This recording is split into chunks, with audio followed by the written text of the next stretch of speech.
Hello అండి అందరికీ welcome back to Siri kitchens. ఈరోజు మన కిచెన్లో క్యాబేజీ కర్రీ చూపించబోతున్నాను. ఎప్పుడైనా ఈ విధంగా క్యాబేజీ కర్రీ చేశారా? ఒకసారి ఈ విధంగా చేసి పెట్టండి, చాలా రుచిగా వస్తుంది. ఇప్పుడు వెంటనే ప్రాసెస్లోకి వచ్చేద్దాం. ఇప్పుడు 1/2 కిలో క్యాబేజీ తీసుకొని ఇలా సన్నగా కట్ చేసి వాటర్లో వేసి పెట్టుకున్నాము. అలాగే 2 టమోటాలు, ఒక మీడియం సైజు ఉల్లిపాయ తీసుకొని శుభ్రంగా కడిగి కట్ చేసి పెట్టుకున్నాము. ఇప్పుడు స్టవ్ ఆన్ చేసి స్టవ్ పైన కడాయి పెట్టి తగినంత ఆయిల్ వేసి ఆయిల్ బాగా వేడయ్యాక 1 స్పూన్ ఆవాలు, 1 స్పూన్ జీలకర్ర, 50 గ్రాముల పచ్చెనపప్పు వేసి గోల్డెన్ బ్రౌన్ కలర్ వచ్చే వరకు వేయించుకుందాము. ఇలా పచ్చెనపప్పు వేయడం వల్ల క్యాబేజీ కర్రీ చాలా రుచిగా వస్తుంది. ఇలా పచ్చెనపప్పు బాగా వేగిన తర్వాత మనం కట్ చేసి పెట్టిన ఉల్లిపాయ ముక్కలు వేసి 1 నిమిషం పాటు వేయించుకుందాము. ఇలా ఉల్లిపాయ ముక్కలు బాగా వేగిన తర్వాత ముందుగా మనం కట్ చేసి పెట్టుకున్న క్యాబేజీ ముక్కలన్నిటిని ఈ విధంగా వేసుకుందాము.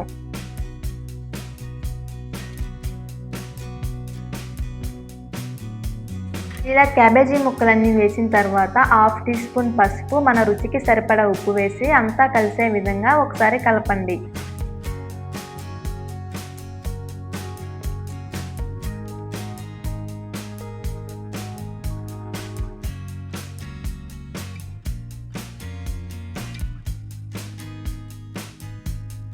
ఇలా అంతా కలుపుకున్న తర్వాత మూత పెట్టి ఒక 10 నిమిషాల వరకు ఉడికించుకుందాము. ఇప్పుడు మసాలా ఎలా ప్రిపేర్ చేయాలో చూద్దాము. స్టవ్ మీద ఒక కడాయి పెట్టి 2 స్పూన్ల ధనియాలు వేసి 1 నిమిషం పాటు బాగా వేయించండి. తర్వాత 7-8 ఎండు కొబ్బరి ముక్కలు వేసుకొని ఇలా వేయించుకొని చల్లారిన తర్వాత ఒక మిక్సీ జార్ తీసుకొని 5-6 వెల్లుల్లి రెమ్మలు వేసి ఇలా మెత్తగా పౌడర్ చేసుకున్నాము. ఇంతలోపల మన క్యాబేజీ ముక్కలు బాగా ఉడికిపోయి ఉంటాయి. ఇలా ఒకసారి మూత తీసి చూసి ఒకసారి ఈ విధంగా అంతా కలిసే విధంగా కలుపుకుందాము. ఇప్పుడు 2 స్పూన్ల అల్లం వెల్లుల్లి పేస్ట్ వేసి పచ్చివాసన పోయేంత వరకు వేయించుకుందాము.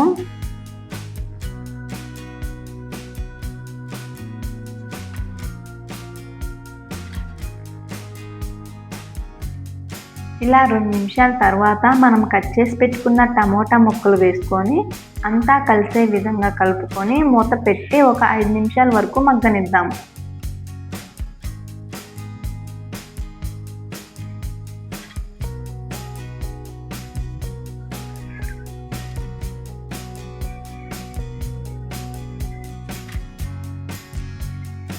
ఇలా 5 నిమిషాల తర్వాత చూస్తే ఉల్లిపాయ ముక్కలు, టమోటా ముక్కలు అన్నీ బాగా మగ్గిపోయి ఉంటాయి.